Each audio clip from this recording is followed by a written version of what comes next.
कानी बहू। किशोरी लाल जी के बेटे राघव की शादी की बात जगह जगह चल रही थी, लेकिन किशोरी लाल जी को कोई लड़की पसंद ही नहीं आती थी। और उसकी एक ही वजह थी, किशोरी लाल जी का लालची होना। उनको लड़की वालों से मोटा दहेज चाहिए था और इसी चक्कर में एक दिन वो एक बहुत पैसे वाले के घर अपने बेटे का रिश्ता लेकर पहुंचे। उस आदमी का नाम था ओम प्रकाश। देखिए किशोरी लाल जी, मेरी एक ही बेटी है और मेरी सारी संपत्ति जायदाद सब कुछ मेरी बेटी नैना का ही है। पापा, नाम से लगता है बहुत खूबसूरत होगी। कितना अच्छा नाम है ना, नैना। ओ, वैसे बात तो सही है आपकी। अब इतना पैसा है, जमीन जायदाद है, इकलौती बेटी, आप भी क्या करेंगे? सब कुछ उसे ही देंगे ना। बिल्कुल ठीक पहचाना आपने। बस बेटी की शादी और सारी जायदाद उसके नाम। पापा, बिना देखे हाँ कर दीजिए ना। इतना अच्छा रिश्ता फिर कहाँ मिलेगा? माला माल हो जाएंगे हम। मैं अपनी बेटी को बुलाता हूँ। अरे नहीं नहीं नहीं नहीं, आपकी बेटी का नाम नैना है, सुनकर ही लगता है बहुत सुंदर होगी। रहने दीजिए अंकल, मैं तो आपकी बेटी के नाम से ही इतना खुश हो गया हूँ कि उसे बिना देखे शादी करने को तैयार हूँ। अब तो मैं उसका चेहरा सीधे शादी के बाद ही देखूंगा। और इस तरह राघव नैना का चेहरा नहीं देखता और उससे शादी कर लेता है। शादी के बाद अपनी सुहाग रात पर जब राघव नैना का घूंघट उठाकर देखता है तो नैना की आंखें बंद थी। कितनी खूबसूरत हो तुम नैना, जरा अपनी आंखें खोलकर मेरी तरफ देखो तो सही। नहीं, मुझे शर्म आती है। अरे, मैंने तुम्हें शादी से पहले भी नहीं देखा, और अब अगर तुम आंखें खोलकर मुझे देखोगी भी नहीं तो मुझे अच्छा कैसे लगेगा?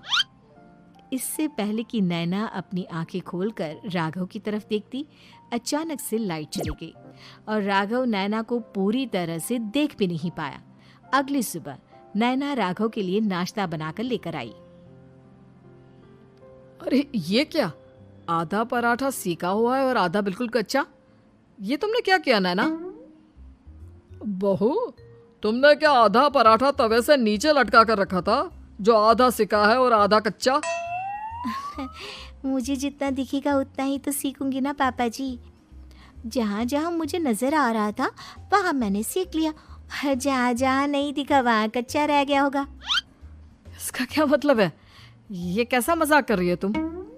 अरे बहू, तुमने इतना लंबा घूंघट क्यों लगाया हुआ है? देखो, हमारे घर में बहुओं को बेटी की तरह रखा जाता है, और फिर तुम तो इतना सारा माल लेकर आई हो। देखो, ये घूंघट डालकर रखने की कोई ज़रूरत नहीं है। हाँ नैना, पापा जी ठीक कह रहे हैं, तुम तो आराम से रहो, अपना ही घर समझो। नैना अचानक से अपना घूंघट उठा लेती है। अरे ये क्या पापा, नैना की तो एक आंख फूटी हुई है। नाम से नैना, लेकिन ये तो कानी बहू निकली। मेरे साथ धोखा हुआ है, धोखा। बिना दिखाए अपनी कानी लड़की मेरे संग ब्याह दी। मुझे कानी बीवी नहीं चाहिए। मुझे अभी ओम प्रकाश जी से बात करनी पड़ेगी। आखिर उन्होंने मेरे साथ ऐसा किया क्यों? अरे, आप लोगों ने ही तो पापा से कहा था कि आप लोग शादी से पहले मुझे देखना नहीं चाहते। अब मेरे पापा पर क्यों इल्जाम लगा रहे हैं? अरे लेकिन उन्हें बताना तो चाहिए था ना कि तुम कानी हो, एक आंख से तुम्हें दिखाई नहीं देता। किशोरी लाल और राघव नाराज होकर ओम प्रकाश को अपने घर बुलाते हैं। पापा जी, ये आपने क्या किया?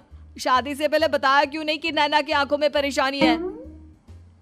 अरे, आप ही ने तो लड़की देखने से मना कर दिया था।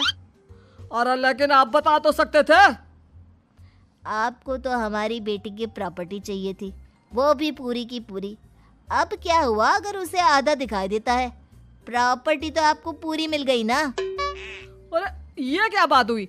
मेरी शादी प्रॉपर्टी से नहीं, आपकी बेटी से हुई है। अब ये तो पहले सोचना चाहिए था, तब तो मेरी प्रॉपर्टी देखकर तुम्हारी जुबान लप लपा रही थी। लेकिन मैं कानी लड़की को अपनी बीवी बनाकर नहीं रख सकता। पापा, कुछ करिए ना आप। हाँ, करता हूँ। देखिए ओम प्रकाश जी, आप हमारे साथ ऐसा नहीं कर सकते। और तुम देखो, अगर तुमने मेरी बेटी से शादी तोड़ी ना, तो जो भी प्रॉपर्टी मैंने तुम्हें दी है वो तो पूरी की पूरी वापस ले ही लूँगा, और आधी प्रॉपर्टी तुम्हारी भी लूँगा। अरे मेरी आधी प्रॉपर्टी भला क्यों लेंगे आप? इसलिए क्योंकि मेरी बेटी को आधा नज़र आता है और उसकी नज़र अभी तक तुम्हारी आधी जायदाद पर ही पड़ी है। अब तुम उसे घर से निकालोगे तो कुछ तो लेकर जाएगी ना। और अगर हम आपकी बेटी को अपने घर की बहू बना कर रखे तो? तो तुम्हारी पूरी प्रॉपर्टी तुम्हारी ही रहेगी, और जो मैंने तुम्हें दिया है ना, उसमें से बस मैं आधा लेकर जाऊंगा। अरे लेकिन अब आप अपनी दी हुई प्रॉपर्टी में से आधी वापस क्यों लेकर जाएंगे? अगर मैं आपकी बेटी को अपनी पत्नी बनाकर रखने को तैयार हूं तो? इसलिए ताकि भविष्य में अगर तुम मेरी बेटी को धोखा दो तो उसके पास कुछ तो रहे जो पति का हो। वैसे मेरे पास तो बहुत कुछ है, लेकिन अपने पति की कोई निशानी तो उसके पास होनी चाहिए ना। अब अगर तुमने मेरी बेटी को कानी कहा तो तुम्हें प्रॉपर्टी भी कानी ही मिलेगी, पूरी नहीं। जमाए राजा। किशोरी लाल और राघव समझ चुके थे कि वो बुरी तरह फंस चुके हैं और अब उनके पास वहां से निकलने का कोई चारा नहीं है। अब समझ में आया ना, लालच बुरी बला होती है। एक तो तुम्हें प्रॉपर्टी मिली, ऊपर से बीवी मिली, उसमें तुम्हें नखरे भी दिखाने हैं। आए बड़े, चुपचाप बैठो दोनों। कुछ दिनों के बाद नैना राघव की कार लेकर बाजार घूमने निकलती है और जब कार लेकर वापस आती है, ये क्या? एक तरफ से मेरी गाड़ी पूरी खराब हो चुकी है। लगता है तुमने मेरी गाड़ी को किसी दूसरी गाड़ी के साथ एक्सीडेंट किया है। अरे अरे कितना बड़ा नुकसान कर दिया तुमने बहू। वो क्या है ना पापा जी, मुझे एक आंख से दिखाई नहीं दे रहा था, सामने से गाड़ी आ रही थी। मुझे तो सिर्फ आधा ही दिखाई दिया और वो गाड़ी मेरी कार से रगड़ते हुए निकल गई। अब मैं क्या करूं बताओ? आप इसे ठीक कराने के पैसे कौन देगा? तुम्हारे पापा। तुमने मुझसे इस तरह से बात की? अभी रुको। नैना राघव की शिकायत ओम प्रकाश को कर देती है। देखो राघव, अब जो मेरी आधी प्रॉपर्टी तुम्हारे पास थी ना, उसमें से आधी और मैं लेकर जाऊंगा, क्योंकि तुमने मेरी बेटी को डांटा।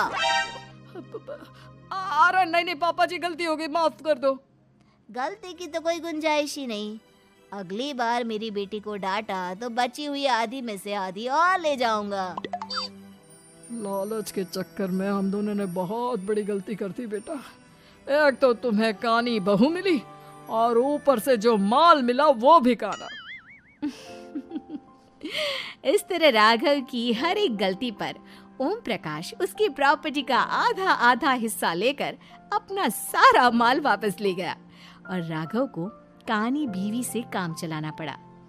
भाई लालच वाकई में बुरी बला है।